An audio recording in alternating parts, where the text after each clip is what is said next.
স্বাগত দীপ্ত সংবাদে, সাথে আছে আমি কাজী আসিফুজ্জামান। প্রধানমন্ত্রী তারেক রহমান বরিশালে পৌঁছেছেন। সেখানে তিনি বৃক্ষরোপণ সহ কয়েকটি কর্মসূচিতে অংশ নেবেন। সকাল ৯টার দিকে তারেক রহমান বরিশালে পৌঁছান। তাকে দেখার জন্য রাস্তার দুই পাশে বহু মানুষ অপেক্ষা করেন। প্রধানমন্ত্রীর নির্ধারিত কর্মসূচির মধ্যে রয়েছে গৌর নদীর বাটাজোর ইউনিয়নে নবখনন করা সরিকল বটাজোরে বৃক্ষরোপণ কর্মসূচি, জেলা সদরের ৩০ গোডাউন বধ্যভূমি এলাকায় বৃক্ষরোপণ কর্মসূচি এবং ৩০ গোডাউন সংলগ্ন সাগর নদীর পাশে বৃক্ষরোপণ কর্মসূচি।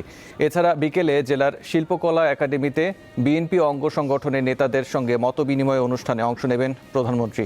সন্ধ্যায় তিনি ঢাকায় ফিরবেন।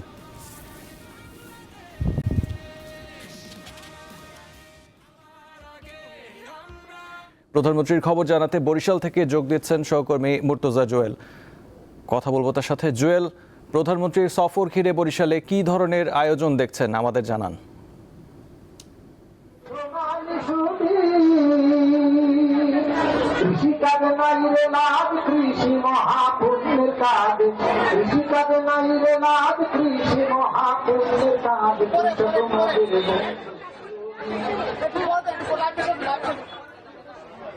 জুয়েল, শুনতে পাচ্ছেন? তারেক রহমান প্রধানমন্ত্রী হওয়ার পরে এটি তার বরিশালে প্রথম সফর, অর্থাৎ প্রধানমন্ত্রী হয়ে বরিশাল তথা দক্ষিণাঞ্চলে এটি তার প্রথম সরকারি সফরে তিনি এসে ইতিমধ্যে বরিশালে প্রবেশ করেছেন। আপনি যেমনটি বলছিলেন যে গৌরনদী উপজেলার মধ্যে নবনির্মিত সরিকল গৌরনদী যে খাল রয়েছে, সে খালের পাড়ে ২০০০ বৃক্ষের চারা তিনি রোপণ যে কার্যক্রম রয়েছে সেটির উদ্বোধন করবেন। এছাড়া সেখানে খননকৃত খাল তিনি পরিদর্শন করবেন। এর বাইরে বরিশাল এলাকায় হচ্ছে জিআই পণ্যের স্বীকৃতি পাওয়া এখানকার আঞ্চলিক পণ্য আমড়া এবং নারিকেল গাছের চারা, সেগুলো তিনি নগরীর বধ্যভূমি এলাকায় যে সাগরদী খাল রয়েছে সে খালের তীরে তিনি রোপণ করবেন। ইতিমধ্যে সেখানে সেই চারাগুলো আনা হয়েছে এবং দুপারে সারিবদ্ধভাবে সেই গাছের চারাগুলো রাখা হয়েছে। এছাড়া তিনি দলের নেতাকর্মীদের সঙ্গে সাংগঠনিক সভা করবেন বিকেল ৩টায় বরিশাল শিল্পকলা অডিটোরিয়ামে। ইতিমধ্যে প্রধানমন্ত্রীর এই সফরকে কেন্দ্র করে কিন্তু দক্ষিণাঞ্চলের নেতাকর্মীদের মাঝে ব্যাপক উৎসাহ এবং উদ্দীপনা লক্ষ্য করা যাচ্ছে। গত দুদিন ধরে এখানে বৈরী আবহাওয়া উপেক্ষা করে সকল পর্যায়ের সকল ইউনিটের সিনিয়র নেতাকর্মী, স্থানীয় সংসদ সদস্য, দায়িত্বপ্রাপ্ত মন্ত্রীবর্গ যারা রয়েছেন তারা কিন্তু সবাই সবার সঙ্গে সমন্বয় করে এই কর্মসূচিগুলো সফলভাবে বাস্তবায়ন করার লক্ষ্যে নিরলস পরিশ্রম করে যাচ্ছেন। আমরা দেখতে পেয়েছি যে বরিশালের এই গৌরনদী উপজেলা এবং সিটি কর্পোরেশন এলাকার মধ্যে যে পৃথক পৃথক কর্মসূচিগুলো রয়েছে প্রধানমন্ত্রীর, সেগুলো সমন্বয় করছেন বরিশাল ১ আসনের সংসদ সদস্য এবং তথ্য ও সম্প্রচার মন্ত্রী জহিরুদ্দিন স্বপন। তিনি নেতাকর্মীদের নিয়ে বৃষ্টিতে ভিজে এই কার্যক্রমগুলো দেখভাল করছেন। পাশাপাশি বরিশাল সিটি কর্পোরেশনের যিনি প্রশাসক রয়েছেন বিলকিস জাহান শিরিন, তিনিও বাকি কাজগুলো সমন্বয় করছেন। দক্ষিণাঞ্চলের কোটি মানুষ, বিএনপি নেতাকর্মী, সমর্থক এবং এখানকার ভোটারদের বেশ কিছু দাবি দেওয়া ইতিমধ্যে প্রধানমন্ত্রীর এই সফরকে কেন্দ্র করে উঠে এসেছে। এর মধ্যে অন্যতম রয়েছে ভাঙা থেকে কুয়াকাটা পর্যন্ত ৬ লেন যে মহাসড়ক সেটি নির্মাণ কাজ এবং ভোলা বরিশাল সেতু নির্মাণ এবং বহুল প্রতীক্ষিত যে ভোলাতে যে গ্যাস খনি রয়েছে, প্রাকৃতিক গ্যাসের মজুদ, সেখান থেকে পাইপলাইনের মাধ্যমে বরিশালে গ্যাস এনে সরবরাহ করা, এই দাবিগুলো এখানকার নেতাকর্মীরা তাদের প্রাণের প্রিয় যিনি প্রধানমন্ত্রী এবং দলীয় প্রধান তার নিকট তারা উত্থাপন করবেন, এমনটি তারা আমাদেরকে বলেছেন। এবং এখানকার নেতাকর্মীরা আরেকটি বিষয় আমাদেরকে বলেছেন যে এটি দক্ষিণাঞ্চলের নেতাকর্মীদের জন্য একটি বিশেষ উপহার প্রধানমন্ত্রীর পক্ষ থেকে, কারণ সর্বশেষ জাতীয় সংসদ নির্বাচনে বরিশাল বিভাগ থেকে যে কটি আসনে বিএনপি প্রার্থীরা প্রতিদ্বন্দ্বিতা করেছেন প্রত্যেকটি আসনে বিএনপি জয়লাভ করেছে। অর্থাৎ এখানকার ভোটাররা তারেক রহমানকে, দলীয় প্রধানকে এই আসনগুলো উপহার দিয়েছে। এরই অংশ হিসেবে এখানকার ভোটার এই ছিল আসলে বরিশাল থেকে প্রধানমন্ত্রীর প্রথমবারের মতো সফরের এখন পর্যন্ত তথ্য। যে বরিশাল থেকে ছিলেন মুর্তজা জুয়েল। মুর্তজা, আপনাকে ধন্যবাদ। আজও দেশের বিভিন্ন স্থানে মাঝারি থেকে ভারী বৃষ্টি হবে বলে জানিয়েছে আবহাওয়া অফিস।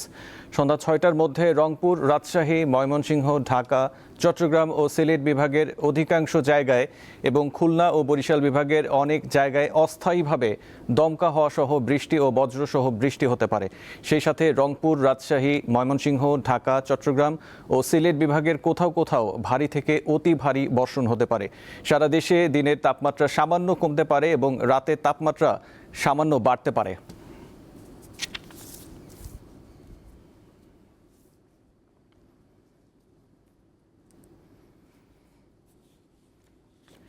বৃষ্টি কমে যাওয়ায় বান্দরবানের বন্যা পরিস্থিতির কিছুটা উন্নতি হয়েছে, তবে জেলা সদরের সাথে রুমা ও থানচির যান চলাচল এখনও বন্ধ রয়েছে। বিস্তারিত তথ্য নিয়ে যোগ দিচ্ছেন সহকর্মী ক্যামুই অংমারমা। ক্যামুই, বান্দরবানের বন্যা পরিস্থিতির কতটা উন্নতি হয়েছে, এছাড়াও যোগাযোগ ব্যবস্থা স্বাভাবিক হতে কত সময় লাগতে পারে, কর্তৃপক্ষ কি বলছে আমাদের জানান। আসিফ, টানা 6 দিন ভারী বর্ষণের পর গতকাল থেকে কমতে শুরু করেছে বৃষ্টি, এবং আজকে সকাল থেকেও কিছু কিছু গুঁড়ি গুঁড়ি বৃষ্টি হচ্ছিল, তবে ভারী বৃষ্টিপাত আর হচ্ছে না। ফলে বন্যার পরিস্থিতি আগের চেয়ে আস্তে আস্তে উন্নতি হচ্ছে, এবং এই যে নিম্নাঞ্চল থেকে পানি নেমে যাওয়ায় যে যারা বন্যায় ঘর বাড়ি ডুবে গিয়েছিল তারাও মোটামুটি পানি নেমে যাওয়ায় অনেকটা স্বাভাবিক হচ্ছে বন্যা পরিস্থিতি। এবং সাঙ্গু নদীর তীরবর্তী এলাকায় যে সমস্ত ঘর বাড়ি রয়েছে, পাহাড়ি ঢলের কারণে স্রোতে অনেকের ঘর বাড়ি ভেসে গেছে, অনেকের টিনের চাল ভেসে গেছে, অনেকের যে নিম্নাঞ্চলে যে অনেকের সবজির ক্ষেত, মাছের প্রজেক্ট সহ অনেক ক্ষতিগ্রস্ত হয়েছে। এর পাশাপাশি যে জেলা প্রশাসনের যে ত্রাণ সহায়তা সেটি এখনো চলমান রয়েছে। এই যে বান্দরবানের সাথে যে দুইটি উপজেলা রুমা এবং থানচি এখনো যান চলাচল বন্ধ রয়েছে, কেননা আপনি জানেন যে ভারী বর্ষণের ফলে যে পাহাড় ধসে পড়ে যে রাস্তার উপর মাটি জমে থাকায় এখনো দুই উপজেলায় যান চলাচল স্বাভাবিক হয়নি। তবে যে বান্দরবানের সাথে যে চিটাগং চট্টগ্রামের যে সড়ক সেটি গতকাল থেকে সচল রয়েছে। আসিফ, এই ছিল বান্দরবান থেকে সর্বশেষ পরিস্থিতি। দর্শক ছিলেন ক্যামুই অংমারমা।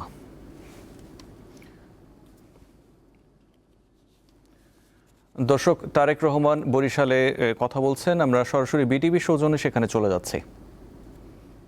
এই যে 2000 গাছের চারা রোপণ করা হবে, এই গাছটা কিন্তু শিশু গাছ, আজকে শিশুর মতন এটিকে বড় করতে হবে।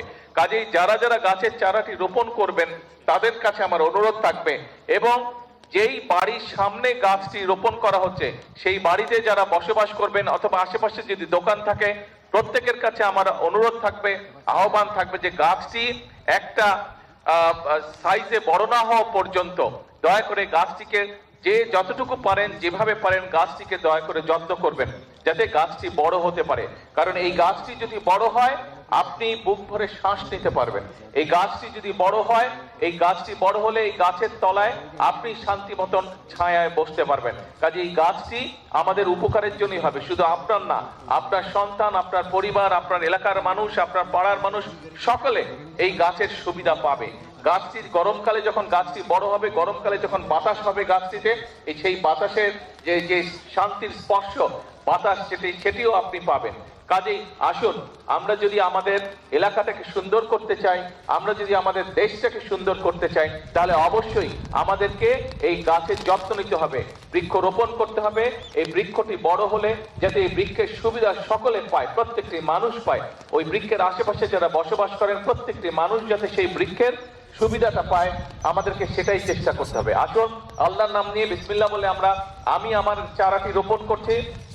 যারা যারা এখনো রোপণ করেননি তাদেরকে অনুরোধ করব, কিন্তু মূল কথা হচ্ছে যে শুধু আজকে রোপণ করে চলে গেলেই হবে না, গাছটি যত্ন নিতে হবে যাতে গাছটি বড় হতে পারে।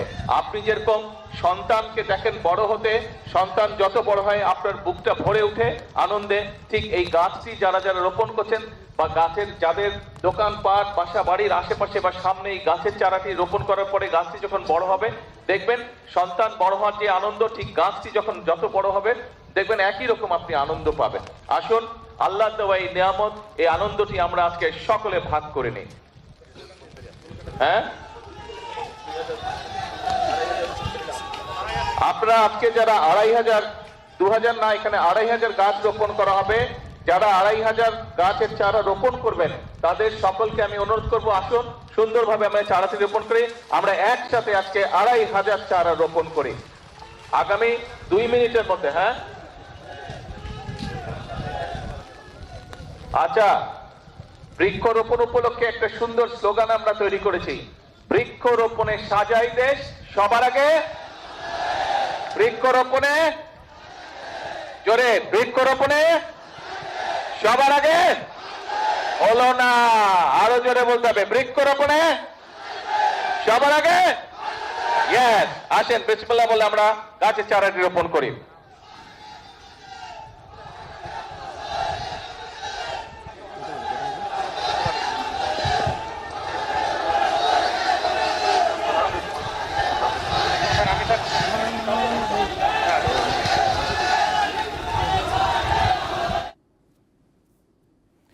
হাম প্রতিরোধে এপ্রিলে 2 বার জরুরি ভিত্তিতে টিকা দেওয়া হলেও 40 লাখের মতো শিশু তা পায়নি। ফলে হামের প্রকোপ তেমন কমেনি। প্রতিদিনই শিশুরা এ রোগে আক্রান্ত হচ্ছে।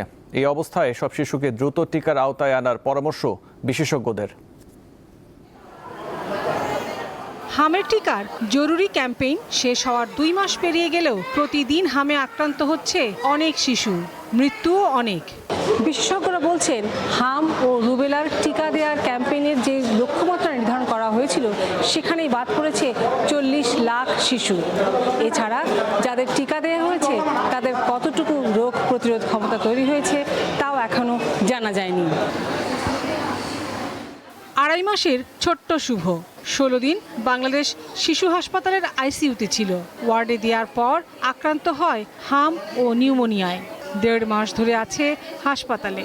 আর কতদিন থাকতে হবে জানেন না শিশুটির বাবা। প্রথম ছিল পাতলা পায়খানা, হ্যাঁ, ওইখান থেকে নিয়ে এসেছি 1.5 মাস যাবত।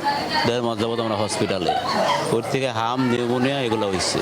হামের সংক্রমণ কমাতে এপ্রিলে 2 বার জরুরি টিকার ক্যাম্পেইন করে স্বাস্থ্য মন্ত্রণালয়, যেখানে হাম ও রুবেলার প্রথম ডোজের জন্য শিশুদের ন্যূনতম বয়স 9 মাস থেকে কমিয়ে 6 মাস করা হয়। কিন্তু টিকাদানের আওতায় সব শিশুকে আনা হয়নি। এটি ধরা পড়ে ভিটামিন এ ক্যাপসুল খাওয়ানোর ক্যাম্পেইনে।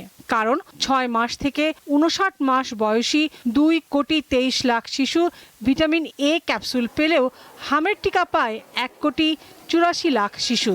এটাতে ঠিক মতন উদ্দিষ্ট জনগণটা এমআর ক্যাম্পিংয়ের আওতায় আসেনি, যার জন্য এই যে একটা গ্যাপ আছে, এর জন্য এখনও সংক্রমণ হচ্ছে।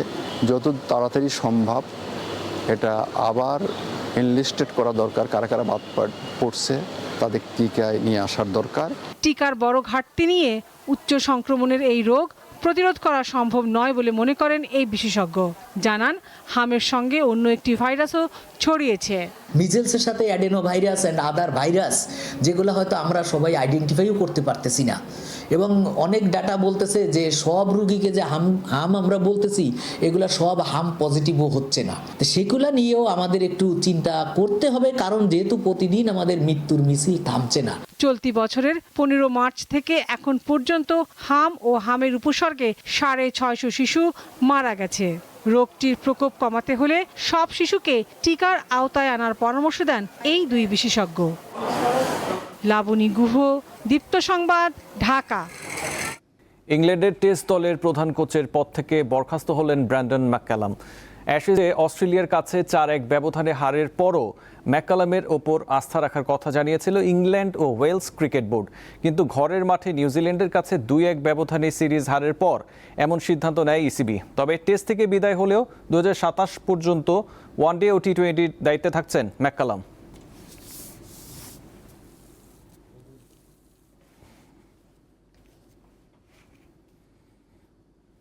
এই ছিল এখনকার মতো। পরবর্তী সংবাদ 12টায় দেখার আমন্ত্রণ রইল। এছাড়াও তথ্য বিনোদনের খবর পেতে চোখ রাখুন দীপ্ত টিভি ডিজিটাল প্ল্যাটফর্মগুলোতে। ধন্যবাদ।